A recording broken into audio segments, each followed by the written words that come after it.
What it is, what it do, cyber world. It is your girl, the one, the only, Ash Brown, and this is the ashsaiditshow. Over 1,800 episodes. Yes, we're on the heels of 1,900 episodes and growing. Over 500,000 streams. All of this is on account of you guys. Thank you so much for your love and support, the shares, the cares, the dares. It makes a huge, huge difference. Today's guest is a co-founder of a brand that a lot of you have probably seen in some of your stores, some of your favorite stores. You may have looked over and seen these on the counter, on the shelf. I am talking with today Sean Davis of NUDE Mints. Hey, Sean. Hi, Ash. How's it going? How are you? It's going great. How you doing today? Yeah, good. Wonderful. Awesome. All right, Sean. So to get things started, how did things begin with NUDE Mints?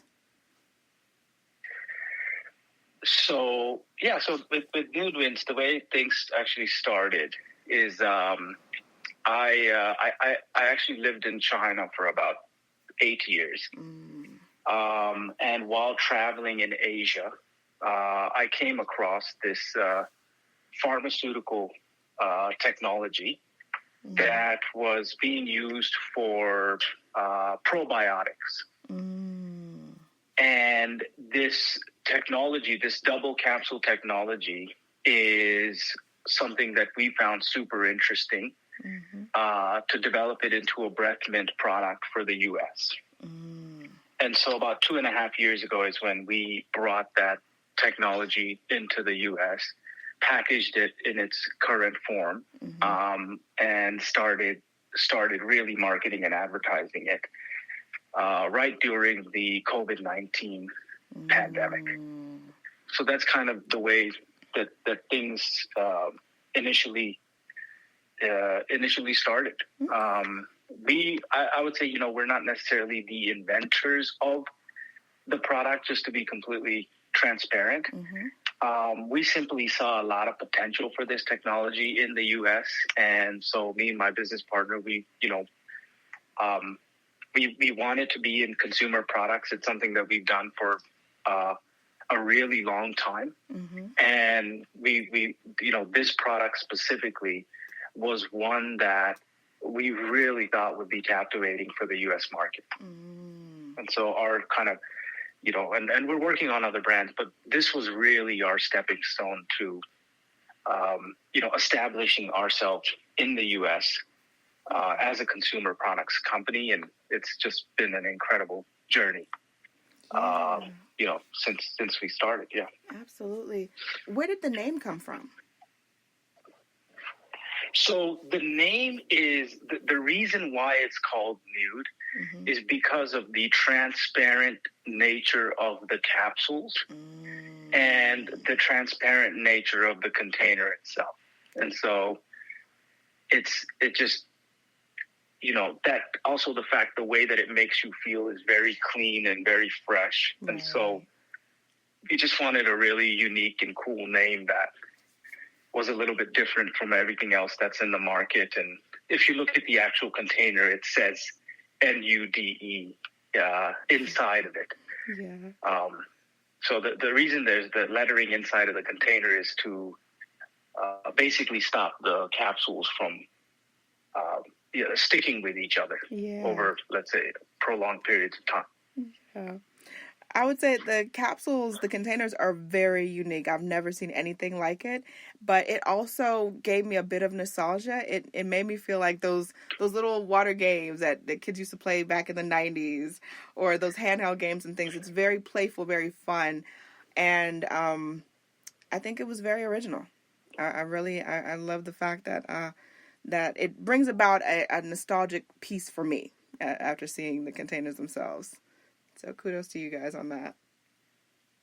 Yeah, no, really, thank you so much for that. And I would say that nostalgic feeling, I think that's, you really hit something there. And it's also, it's those water games that you mentioned, right? There's also, if you remember, the little metal balls inside of mazes.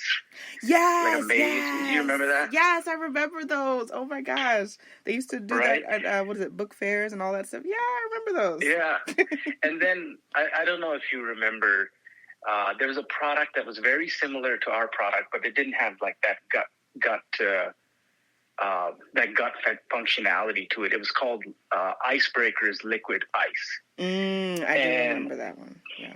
They had those really cheesy commercials with it's Hillary Duff and Ashley Simpson. I don't know if you've seen them, but they're really corny. They were like, "Is it liquid? Is it ice?" So there's multiple aspects of nostalgia because millennials, they were in middle school, right? When those types of commercials came out, and they used to use this product in like middle school, and so it really, from a generational standpoint, I think the people that purchase our product, the people that really love it, they're very loyal, and I think partly probably due to the nostalgic element, partly due to the fact that the technology behind the product and how it makes you feel is there's nothing like it in the market that really gives you that holistic, breath freshening and cleanliness type of feeling. Yeah.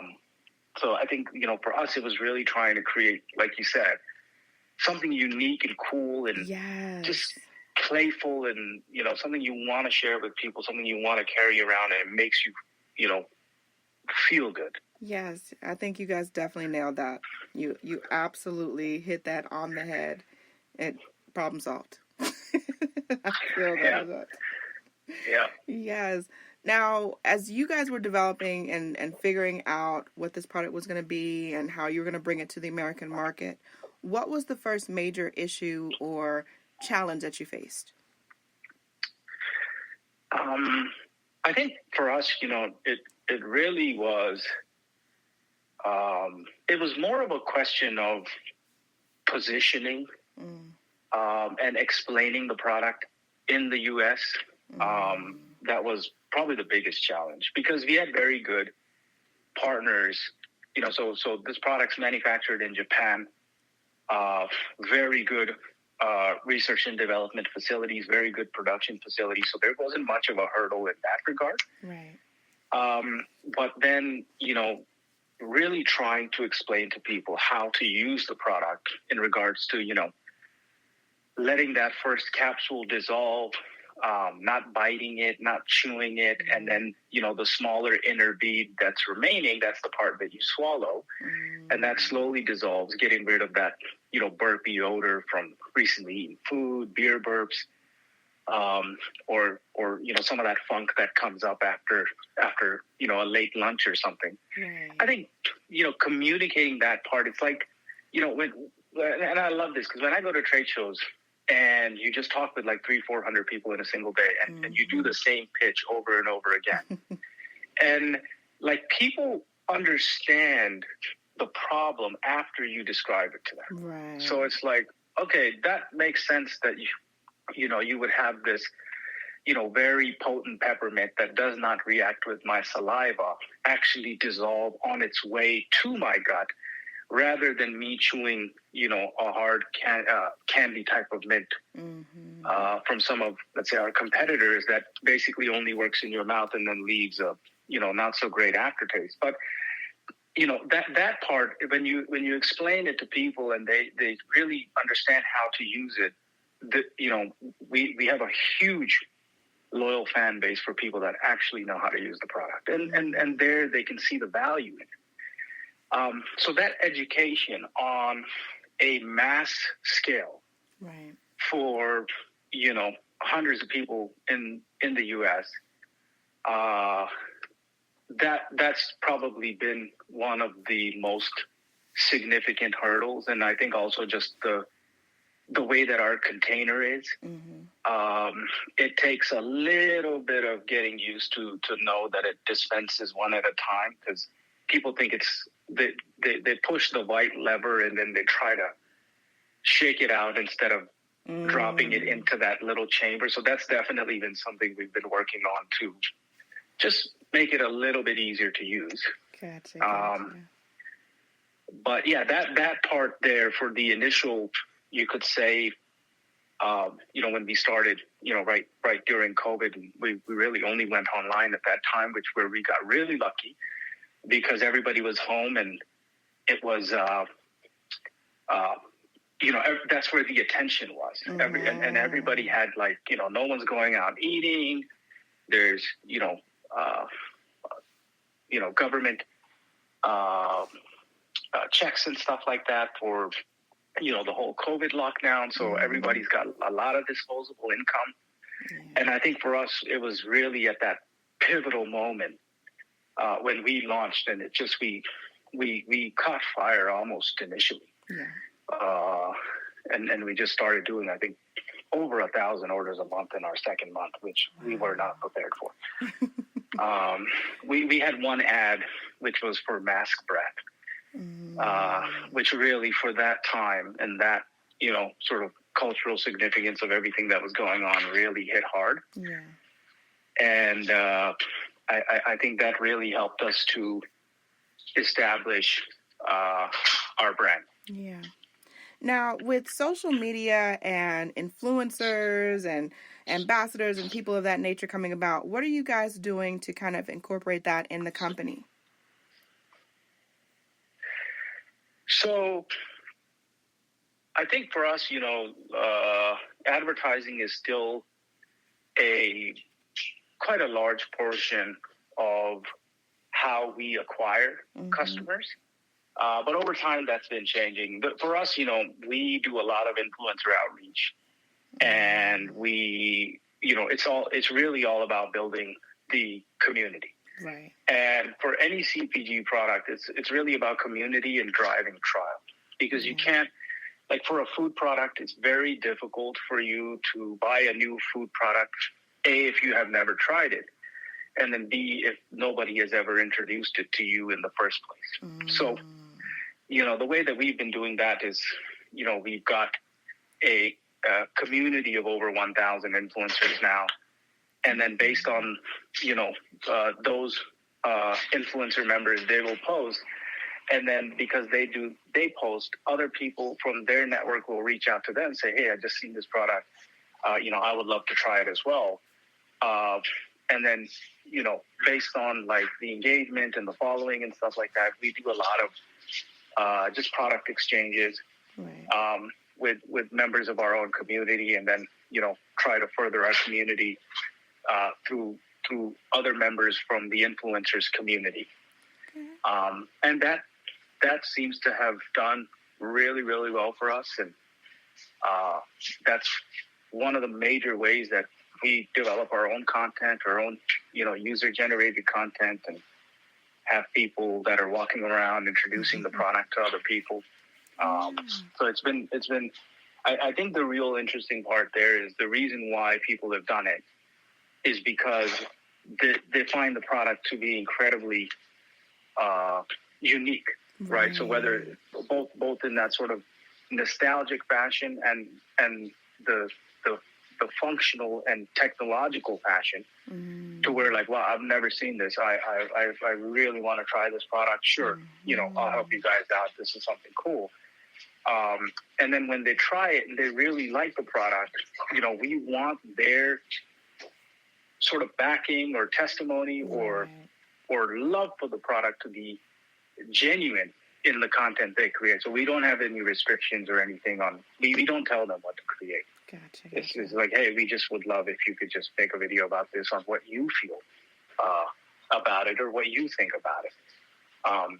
And I think, especially in most content, if you try to, if I was to work with you, for example, and we want to do a promotion for NUDE Mints, and I come to you with a 4-page dossier, right, of all the things I want you to say and not say and do this and do that, it's not gonna come across as genuine. No, and it's gonna take away from the message. Yeah, sorry, what were you saying? I was saying it's going to take away from the message. Like, if you're dictating, if you go to a person, a creative person, much like myself, and say, hey, I want you to do this, but here's 15 pages of what I want you to say and what I don't want you to say and how I want you to do this, you're taking away the uniqueness of that person's voice, essentially. Definitely. And it just comes across as, like, a paid-for promotion. And right. in this era, I think everybody's just so incredibly fed up with advertising and seeing it everywhere. And I think it's just becoming harder and harder to advertise in a way. Yeah. And I mean, I think there's just so much advertising out there and so many different products and stuff that it just becomes overwhelming in a way. Yes.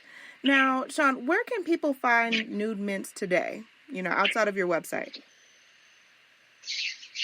So we are approaching roughly about 2,500 locations now that our product is physically in, which is just... Congratulations. I'm surprised when I say that number because we fought for every store. So it's just an incredible milestone for us. Like you mentioned, our website, we're also on Amazon. Okay. And we are, so nationally, we're in all the Urban Outfitters in the U.S. Mm-hmm. We're in all of the FYE stores in the U.S. We're in Circle K, Minnesota. Okay. We're in 7-Eleven Hawaii. We're in Yes Way, which is more towards Yes Way and All Subs, which is more towards Texas and New Mexico. Okay. And then we should be rolling out into Circle K, Texas, relatively soon. Okay. And we're also in all the Travel Center of America locations, like the TA logo in the blue and red. I don't know if you've seen those around.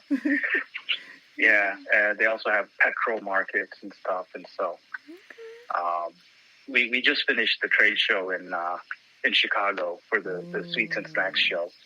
A huge amount of interest, a lot of different retailers. So we're really confident on expanding that footprint, moving forward in this year. Yes, I definitely feel as though you all are moving in the right direction. I definitely appreciate you so much, Sean, for coming through today. Thank you so much. Much more success to you and the team. My only request is that you come back when you got a new announcement, because I know there's some stuff in the works. I know there's some stuff going on that maybe we couldn't have talked about today, but I would love for you to come back. Yeah, no, definitely. Anytime you want to have me back, I'm more than happy to do it. Always, love talking about the journey, and if there's any value that we can add to, companies or individuals that are looking to get into CPG. Right.